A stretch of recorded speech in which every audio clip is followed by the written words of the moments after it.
இந்த நாளிலே கூட ஆண்டுடைய வார்த்தையை கொடுக்கும்படி இன்றைக்கு கர்த்தர் எனக்கு கொடுத்த தியான பகுதி பார்த்திங்கன்னா, அலைனிங் வித் காட்ஸ் பர்பஸ். ஆண்டுடைய நோக்கம், அந்த நோக்கத்தில் எப்படி ஒருங்கிணைக்கப்படணும்னு சொல்லி இந்த எபிரேய வார்த்தை எட்ஸா அப்படின்னு அந்த வார்த்தை இருக்குது. ஸோ இந்த நாளிலே கூட பார்த்திங்கன்னா த பர்பஸ், ஒரு பர்பஸ் உள்ள வாழ்க்கையை நம்ம வாழணும் அப்படின்னும் போது வேதாகமத்தில் அதுக்கு ஒரு சிறந்த எடுத்துக்காட்டு யோவான் 6ஆம் அதிகாரம் 40ஆம் வசனம். இந்த யோவான் 6:40 குமாரனை கண்டு அவரிடத்தில் விசுவாசமாக இருக்கிறவன் எவனோ அவன் நித்திய ஜீவனை அடைவதும் நான் அவனை கடைசி நாளில் எழுப்புவதும் என்னை அனுப்பினருடைய சித்தமாக இருக்கிறது என்றார். ஹல்லேலூயா. ஸோ இந்த நாளிலே கூட இங்கிலீஷில் இன்னும் ரொம்ப அழகாக இருக்குது. இங்கே படித்து பார்த்திங்கன்னா ஜான் சாப்டர் 6:40 பார்த்திங்கன்னா இது ஒரு கீ வேர்ஸாகவே இந்த காடுடைய ஃபுல் பர்பஸ் இதில் நம்ம பார்க்கலாம். த ஃபர்ஸ்ட் பாயிண்ட் பார்த்திங்கன்னா சீயிங் போட்டிருக்கோம். ஆஃப்டர் சீயிங் த சன் அப்படின்னு போட்டிருக்கோம். அந்த வசனம் நான் உங்களுக்கு வாசிக்கிறேன். For this is my Father's will and his purpose, that everyone who sees the Son and believes in and cleave to and trust in and relies on him should have eternal life, and I will raise him from the dead at the last day. Hallelujah. இந்த வசனத்தில் இருந்தால் நம்ம இன்றைக்கி இந்த பர்பஸையே நம்ம இன்றைக்கி தியானிக்க போகிறோம். இந்த வசனத்தில் ஃபாதர்ஸ் வில் அண்ட் பர்பஸ் அப்படின்றத இங்கே ஆண்டு அழகாக போட்டிருக்காரு. என்ன பர்பஸ்னால், முதலாவது அந்த குமாரனை நாம் கரெக்டாக கண்டடைய வேண்டும். that everyone who sees the son, hallelujah, the first step of the purpose, நம்ம வாழ்க்கையில் ஒவ்வொரு நாளும் நாம் அவரை தரிசிக்க வேண்டும். அதுதான் ஆண்டோடைய பிரதான நோக்கமாக இருக்குது. Every day we should see the sun, because by seeing the sun our life changes. hallelujah. அதுக்கு வேதாகமத்தில் யோவான் 1ஆம் அதிகாரம் 29-34 வாசிச்சிங்கன்னா, யோவான் ஸ்நானகன் என்ன பண்ணுறாருன்னா, ஆண்டவராகிய இயேசு கிறிஸ்துவை முதல்ல அவர் பார்க்கும்போது சொல்கிறார், இதோ தேவ ஆட்டுக்குட்டி வருகிறாரு அப்படின்னு. அவரை பார்த்த உடனே he's getting a revelation. So ஆண்டவரை நம்ம தினம் ஒரு பர்பஸோடு பார்க்கும்பொழுது நாம் எதை பெற்றுக்கொள்ள முடியும் என்று சொன்னால், ஒவ்வொரு நாளும் அவர் நமக்கு ஒரு வெளிப்பாட்டை கொடுப்பார். ஹல்லேலூயா.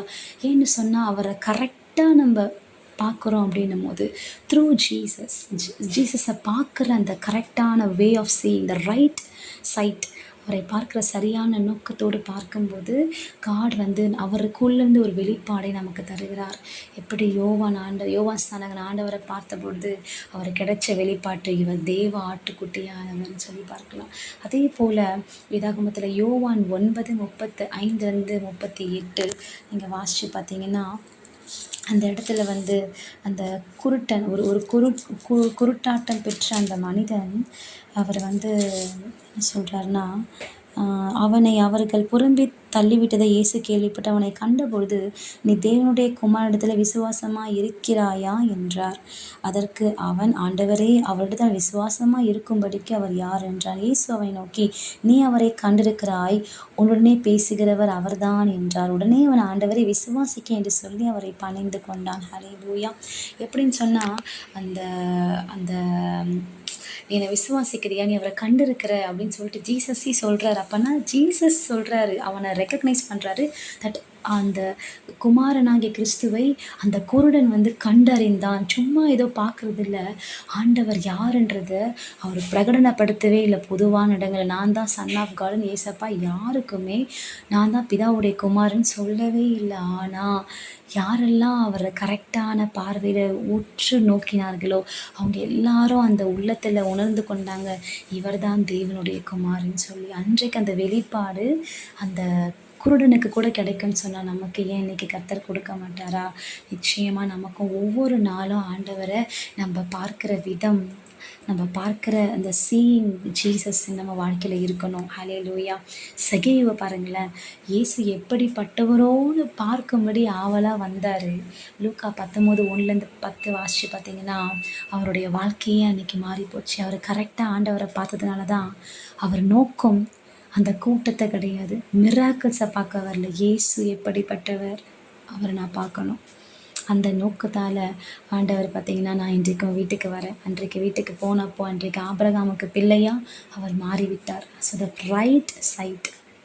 அடுத்ததாக so a true encounter with Christ opens our spiritual eyes. Hallelujah. இயேசுவை கரெக்டாக பார்க்குற எல்லாருடைய வாழ்க்கையில் ஆவிக்குரிய கண்கள் திறக்கப்படும். இந்த முதல் பாயிண்ட்டு பார்த்திங்கன்னா, ஆண்டுடைய பர்பஸை நம்ம வாழ்க்கையை நிறைவேற்றணும்னு சொன்னால், நம்ம அதோட அலைன் ஆகணும்னு சொன்னால், நமக்கு வந்து ஆண்டோட ஒரு என்கவுண்டர் இருக்கணும். ஒவ்வொரு நாளும் அவரை நாம் வந்து ஒரு ஆவிக்குரிய கண்களோடு பார்க்கிற ஒரு கண்களை கர்த்தர் நமக்கு தர வேண்டும். இரண்டாவதாக purpose through believing the son. யோவான் 6 அந்த அந்த வசனம் நான் உங்களுக்கு கீவேர்ட்ஸாக கொடுத்துருக்கேன். அந்த வசனத்தை பேஸ் பண்ணி தான் நம்ம எல்லா பாயிண்ட்ஸுமே நம்ம இன்றைக்கி மெடிடேட் பண்ணுறோம். Purpose through believing the son. ஆண்டவரை விசுவாசிப்பது நம்புவதன் மூலியமாக நாம் ரட்சிப்பை the purpose of God is நாம் ரட்சிப்புன்றது ஒரு என்னைக்கோ ஒரு நாள் வரப்போதில்லை. ஒவ்வொரு நாளும் ரட்சிப்பின் அனுபவம் வந்து இன்க்ரீஸ் ஆகிட்டே இருக்கும். ஹல்லேலூயா. நீங்கள் வேதாமத்தில் பார்த்தீங்கன்னா நிறைய சமாரியர்கள் கூட ஆண்டவர் அறிந்திருந்தாங்க, அவங்க தான் ரட்சகர்னு சொல்லி. யோவான் 4ஆம் அதிகாரம் 39-42 இதில் நம்ம வாசித்தோன்னா, நான் செய்த எல்லாவற்றையும் எனக்கு சொன்னார் என்று சாட்சி சொன்ன அந்த ஸ்திரீயுடைய வார்த்தை நிமித்தம் அந்த ஊரில் உள்ள சமாரியில் அநேகர் அவர் மேல் விசுவாசம் உள்ளவர்கள் ஆனார்கள். சமாரியர் அவரிடத்திலே வந்து தங்களிடத்தில் தங்க வேண்டும் என்று அவரை வேண்டிக் கொண்டார். அவர் 2 நாள் அங்கே தங்கியிருந்தார். அது மாத்திரம் இல்லை, ஆண்டவர் இந்த சமாரியர்கள் ஒரு புறஜாதி மக்கள் தான், ஆனால் அவங்க வந்து பிலீவ் பண்ணாங்க. அதனால் அவங்க purpose through believing the son. நம்ம வாழ்க்கையை நோக்கம் நிறைவேறணும்னு சொன்னால் ஆண்டவரை அனுதினமும் நாம் அவரை நம்ப வேண்டும். அவர் நம்ம கொடுக்குற வாக்குத்தத்தங்களை நம்ப வேண்டும். அவர் நம்மளோட பேசுகிறார் நம்ம நம்பணும். அவர் நம்ம கூட இருக்கிறார் நம்ம நம்பணும். இது அவர் தான் அப்படின்ற அந்த சமாரிய பெண் விசுவாசிச்சா. இது அவருடைய வார்த்தைகள் நிமித்தமாக அவரை விசுவாசித்து அந்த ஊருக்குள்ளே போய் அவர் சொல்லும்போது அந்த மக்களும் விசுவாசித்தாங்க. ஸோ நமக்குள்ள விசுவாசம் இல்லாமல் நம்ம மற்றவர்களுக்கு போய் விசுவாசத்தை சொல்லும்போது மற்றவர்களுக்குள்ள விசுவாசம் வராது. நமக்குள்ளே வராத கனியை மற்றவர்களுக்கு நம்ம எதிர்பார்க்க முடியாது. அதே போல் அப்போஸ்தலர் 16ஆம் அதிகாரம் 30-34 வாசிங்கன்னா, அந்த பிலிப்பு அந்த ஜெயில் அதிகாரி பார்த்திங்கன்னா ஆண்டவரை விசுவாசித்தார். அன்றைக்கு அவரும் அவங்க குடும்பம் ரட்சிக்கப்பட்டாங்க. அவங்க சொன்ன காரியங்களை அவங்க விசுவாசித்தாங்க. ஸோ ஒரு நோக்கம், நம்ம வாழ்க்கையின் நோக்கம் நிறைவேறணும்னு சொன்னால் நம்ம ஆண்டவரை நம்ப வேண்டும். அவர் நம்ம விசுவாசிக்க நம்ம அறிக்கை பண்ணணும். யோவான் 11:25-27 மார்த்தா சொல்கிறாங்க, ஆண்டவரே நான் உங்களை நம்புகிறேன்ப்பா, நீர் கிறிஸ்து நான் நம்புகிறேன் அப்படின்னு சொல்கிறாங்க. So believing in Christ bring salvation and new life. ஆண்டவருக்கு அடுத்த நோக்கம் என்னன்னு சொன்னால், அந்த நோக்கம் ஆண்டோடைய நோக்கம் என்னென்னா நம்ம வாழ்க்கையை ரட்சிப்பையும் ஒரு புதிய லைஃப்பையும் நம்ம கொடுக்கறது தான் ஆண்டோடைய சித்தம். அதை நம்ம எப்படி அட்டைன் பண்ண முடியும்னா ஒவ்வொரு நாளும் believing in Christ. Hallelujah. Aligning with God's purpose. Hallelujah. ஆண்டவர் நம்ம அவர் பர்பஸ் நம்ம எப்படி அலைன் ஆக முடியும்னா அவரை நம்ப வேண்டும். ஒவ்வொரு நாளும் அவர் நமக்கு சொன்ன விஷயம் நம்பணும். மூன்றாவதாக கிளீவிங்னா அப்படியே அவரை பற்றி கொள்வது. Hallelujah. Purpose through cleaving to the Son. Hallelujah. நோக்கம் அவரை பற்றி கொள்வதன் மூலியமாய் நம் நோக்கத்தோடு அவரை பற்றி கொள்வதன் மூலியமாய் நம்ம என்ன பண்ணுறோம், ஆண்டவர் நோக்கத்தோடு நம்ம செயல்பட முடியும். ஹல்லேலூயா. அவரை பற்றி கொள்ளாத யாரும் அவர் நோக்கத்தோடு செயல்படவே முடியாது. அதாவது பற்றி கொள்ளுனா டு ரிமைன் ஃபெய்த்ஃபுல். கிளீவ்னா எந்த சிச்சுவேஷன்லேயும் ஆண்டவரையே பிடிச்சி கொள்வது. Abide in Christ.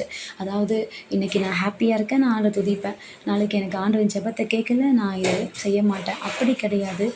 I will align with God at all times. I will remain faithful.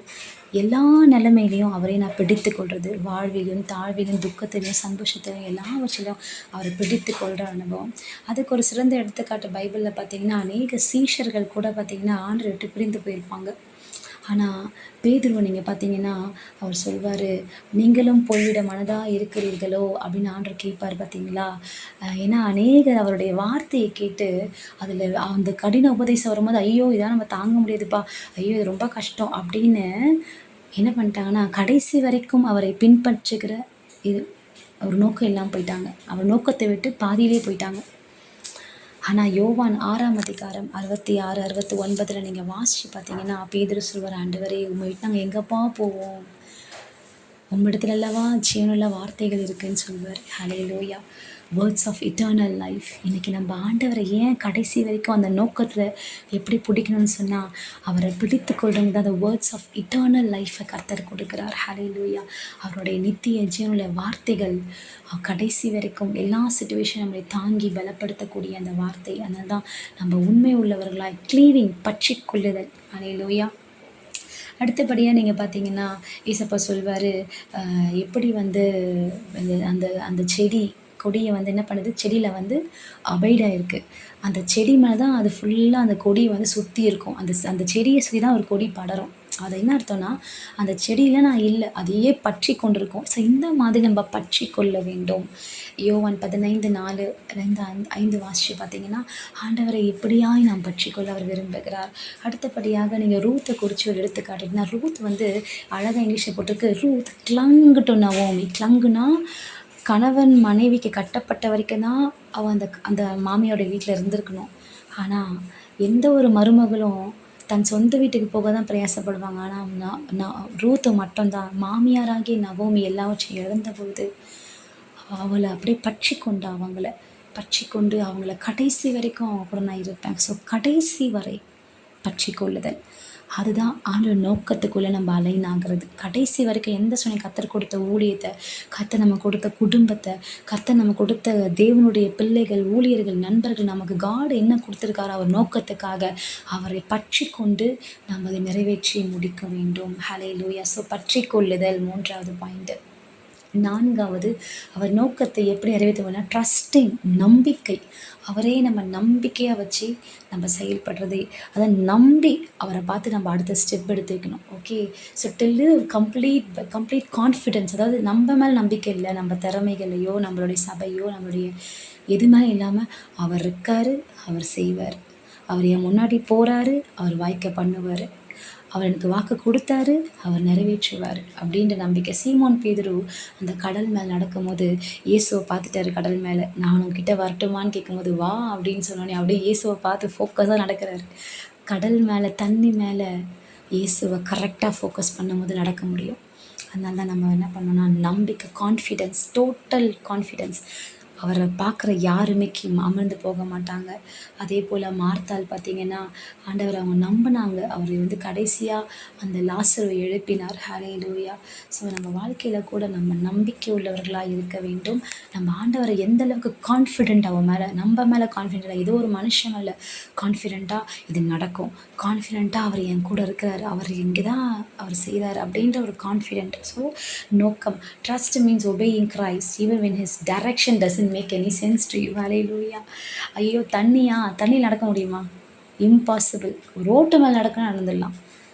ஆண்டவர் நம்ம வாழ்க்கையில் கூட இம்பாசிபிளான விஷயங்களில் செய்யணுவார். துணிஞ்சு செய்யணும். ஏன்னா அவரை பார்த்தீங்கன்னா நீங்கள் துணிஞ்சு செய்யக்கூடிய அந்த தைரியத்தை அவர் நமக்கு தருவார். So trusting means obeying Christ and trusting God totally. அப்போ ஆண்டவருடைய நோக்கம், பர்பஸ் நம்ம எப்படி கம்ப்ளீட் பண்ண முடியும் அப்படின்னு சொன்னால், அவரோட எப்படி அலைன் ஆக முடியும்னு சொன்னால் அவரை டோட்டலாக கான்ஃபிடென்ட்டாக நம்பணும். ஹல்லேலூயா. அடுத்தபடியாக 5வது பாயிண்ட்டு, முற்றிலுமாக அவரே சார்ந்து கொள்வது. நீங்கள் யோசிக்கலாம், இத்தனை பாயிண்ட்டுமே ஒரே வசத்தில் ஆவியை நமக்கு எழுதி வச்சுருக்காரு. நீங்கள் இதை படித்து பாருங்கள். யோவான் 6ஆம் அதிகாரத்தை நீங்கள் கண்டிப்பாக தியானம் பண்ணி பாருங்கள். அந்த யோவான் 6 தான் அந்த வார்த்தை அழகாக போட்டிருக்கு, இங்கிலீஷில் போட்டிருக்கு. யோவான் 6:40. அதாவது ஒவ்வொரு ஸ்டெப் பை ஸ்டெப் ப்ராசஸ் தான். முதலாவது சீயிங், ஆண்டவரை முதல்ல பார்க்குறது. ஹல்லேலூயா. நான் உங்களுக்கு அதுக்கப்புறம் முழுசாக இதெல்லாம் சொல்லி முடிச்சிடுறேன். பர்பஸ் டு ரிலையிங், ஆண்டவரையே டோட்டலாக அப்படி சாஞ்சிக்கிறது. ரிலையிங், ரிலையிங்னா எல்லாத்துக்கும் திரும்ப திரும்ப ஒருத்தங்களே கேட்குறது, இது எப்படி, அது எப்படி. அதை வாழ்க்கையில் எந்த டிசிஷன் எடுக்கணும், எல்லா டிபார்ட்மெண்ட்டுக்கும் ஒருத்தங்களே சார்ந்து வாழ்கிறதா ரிலையிங் ஆன் காட். ஓகே. அதுக்கு நம்ம பார்த்திங்கன்னா டோட்டல் டிபெண்டன்ஸ், அதாவது அந்த அவருடைய வல்லமை மேலேயும் அவருடைய கிருபை மேலேயும். பார்த்திங்கன்னா யோவான் 15:5 ஆண்டவர் சொல்வார், என்னை அல்லாமல் நீங்கள் ஒன்றுமே செய்ய முடியாது. ஒரு மனுஷனுக்கு மூச்சு இல்லைன்னா அவன் எதுவுமே செய்ய முடியாது. ஓகேங்களா? ஒரு மனுஷங்கிட்ட பணம் இல்லாம எதுவுமே வாங்க முடியாது. அந்த மாரி அந்த ஒரே ஒரு விஷயம் ஜீசஸா மட்டும் தான் நம்ம வாழ்க்கையில இருக்கணும்னு அவர் விரும்புறாரு. அதனால தான் அவர் நமக்கு சொல்லிட்டாரு, "என்னை அல்லாம நீ ஒண்ணுமே செய்ய முடியாதுன்ட்டு." ஸோ நம்ம இன்னைக்கு அறிக்கை பண்ணலாம், "ஆண்டவரே, உங்கள தவிர எனக்கு எதுவுமே பண்ண முடியாதுப்பா. நான் உங்களையே ரிலை பண்றேன்." அவரையே நம்ம ரிலை பண்றது. அதேபோல பவுல் சொல்வாரு, "ஆண்டவரே, உங்க கிருபை எனக்கு போதும்ப்பா. நான் உங்க கிரேஸ நான் நம்பி இருக்கிறேன்." ஒரு 2 கொரிந்தியர் 12ஆம் அதிகாரம் 1-10 நீங்க வாசிச்சு பார்த்தீங்கன்னா, அவருடைய பெலன் அந்த ஸ்ட்ரென்த் வந்து is made perfect in weakness. நம்ம பலவீனத்தில் பலன் பூரணமாக இருக்குதுன்னு சொல்லி அவர் சொல்லியிருக்கார். ஸோ ஆண்டவர் நம்ம பலவீனத்தில் எல்லா சூழ்நிலையும் அவரை அதிகமாக கிளிங் ஆன் பண்ணி அவரை ரிலை பண்ணுறது, அவரையே. இப்போ எனக்கு பலவீனமாக இருக்கேன், ஜெபம் பண்ணி ஏசப்பாட்ட பலன் கேட்குறது. இப்போ நான் சோர்வாக இருக்கேன், இல்லை கவலையாக இருக்கேன், ஆண்டவரை சந்தோஷப்படுத்துங்கப்பா. இப்போ ஒரு தேவை இருக்குது, ஆண்டவரே இந்த தேவை இருக்குது, அதை கொடுங்கப்பா. ஓகே, பணம் வேணும், அதையும் அவர்கிட்டயே கேட்கறது. சுகம் வேணும், அதையும் அவர்கிட்டயே கேட்கறது. நம்மக்கிட்ட எந்த ஒரு சூழ்நிலையும் அவர்கிட்ட போகிறது தான் ரிலையிங். அவர்கிட்ட போகணும், மனுஷங்கிட்ட இல்லை. ஸோ இதான் வந்து ரிலையிங் பண்ணுற அனுபவம். ஆண்டவர்கிட்ட போய் போய் போய் எல்லாத்துக்கும் சின்ன சின்ன விஷயம் கூட செய்ய மாட்டேன்னு கேட்பாங்க ஒரு உலகத்தில். ஆனால் ஆண்டவர் அப்படி இல்லை. சின்ன சின்ன விஷயம் கூட நீங்கள் அவர்கிட்ட கேட்டுகிட்டே இருக்கலாம். கேட்க கேட்க அவருக்கு ரொம்ப பிடிக்கும். நிறைய சொல்லி கொடுப்பாரு. அவரோட ரிலைடாக அவர் மேலே இருக்கிறது அவர் ரொம்ப விரும்புகிறாரு. Hallelujah. So relying in every day in our life through Christ strength rather than our own strength. Okay. So இந்த உலகத்தில் கூட போய் ஹையஸ்ட் பர்பஸ் ஆஃப் காட், ஆண்டோடைய வந்து ஒரு ஹையஸ்ட் பர்பஸ் தெரியுமா? இப்படி நம்ம வாழ்க்கை இருந்துச்சுன்னா நமக்கு நித்திய ஜீவனை கொடுப்பது தான் அவருடைய முழுமையான நோக்கம். இந்த பூமியில் ஒரு மனுஷனை கெட்டு போகாமல் பிதாவன் வைத்திருக்கிற அந்த அந்த நித்தியமான வீடுக்குள்ளே அந்த ஆத்துமா ரட்சிப்பின் அனுபவத்துக்குள்ளே போய் அந்த ஆத்துமா சேஃபாக ஹெவனில் ரீச் ஆகுது பார்த்தீங்களா? அதுதான் தேவன் நம்ம வாழ்க்கையில் வைத்திருக்க ஒரு பெரிய திட்டம், அதான் ஒரு பெரிய நோக்கம். ஸோ இன்றைக்கி நம்ம கூட அவனுடைய நோக்கத்தில் இணைந்து கொள்ளலாம். யோவான் 6:40 நீங்கள் முடிஞ்சால் வாசித்து பாருங்கள். See the Son. First point ஞாபகம் வச்சுக்கோங்க. தேவனை குமாரனை சந்திப்பது, அவரை பார்ப்பது, கரெக்டான ஆவிக்குரிய கண்களோடு அவரை பார்த்தால் அவர் நோக்கத்தில் நாம் செயல்பட முடியும். அடுத்தபடியாக குமாரனுடைய அவர் மேலே நம்பிக்கை, அவரை விசுவாசிக்கணும், பிலீவ் பண்ணணும். விசுவாசிச்சோன்னா அவர் நோக்கத்தோடு நம்ம செயல்பட முடியும். அடுத்தது அவரை பற்றி கொள்ள வேண்டும். ஒவ்வொரு நாளும் அவருடைய வார்த்தையில் அவருடைய பற்றி கொண்டோன்னா அவர் நோக்கத்தை நிறைவேற்ற முடியும். அவரை முழுமையாக கான்ஃபிடென்ஸ் எல்லாமே அவர் மேலே வைக்கும்போது நான் என்ன பண்ண முடியும்? நோக்கத்தோடு நம்ம செயல்பட முடியும். அடுத்தபடியாக எல்லாவற்றுக்கும் அவரையே டிபெண்ட் பண்ணுறது, எல்லாத்துக்குமே அவர் தாங்க அப்படின்னு ரிலை பண்ணும்போது அப்போது நம்ம என்ன ஆகும்? நோக்கத்தோட கடைசியாக அந்த நோக்கம் என்ன தெரியுமா? To receive the eternal life. இந்த பூமியில் ஒரு மனுஷன் ஊழியம் பண்ணாலும் சரி, என்ன பண்ணாலும் கடைசி நித்திய ஜீவனை அவன் அடைய வேண்டும். அதான் உலகத்தையே நீ ஆதாயப்படுத்தினாலும் உன் ஜீவனை நஷ்டப்பட உனக்கு லாபம் என்ன? ஸோ நம்ம எல்லாருடைய வாழ்க்கையிலும் நம்ம ஆண்டவர் எப்படியாவது என்ன ஆசைப்படுறாரு? நம்ம எல்லாரும் அவரை முகமுகமாக சந்திக்கணும், அவருடைய வீட்டில் நித்தியமாக நம்ம வாழணும். இதான் ஏசப்பா நம்ம வாழ்க்கையில் வைத்த ஒரு பெரிய ஆசீர்வாதம். எக்ஸான்ற ஒரு எபிரேய வார்த்தை, இது purpose to align with God's purpose என்ற வார்த்தையை நாளில் வந்து தியானிக்க கற்றுக் கொடுத்த கிருபைக்காக ஸ்தோத்திரிக்கிறேன். கர்த்தர் தாமே இந்த வார்த்தையை ஆசீர்வதிப்பாராக. பரிசுத்த ஆவியானவரே, இந்த வேளையிலே கூட உம்மை ஸ்தோத்திரிக்கிறோம் ஆண்டவரே. அப்பா, இந்த வார்த்தைக்காக உமக்கு நன்றி ஆண்டவர். இந்த வசனம் எங்கள் வாழ்க்கையில் கிரியை செய்யணும். இந்த 5 பாயிண்ட்டும் ஆண்டவரே அப்பா எங்கள் வாழ்க்கையில் நிறைவேற்றப்பட வேண்டுமா நாங்கள் ஜெபிக்கிறோம் ஆண்டவரே.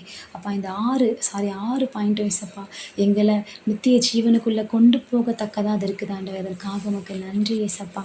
எங்களை பலப்படுத்துங்க ஆண்டவரே. எங்களுக்கு இந்த கிருபைகளை கொடுங்க. நான் உங்கள் ஸ்பிரிச்சுவல் லைஃப்பில் டெய்லி நான் உங்களை பார்க்கணும். தினம் நாங்கள் உங்களை விசுவாசிக்கணும் ஆண்டவரே.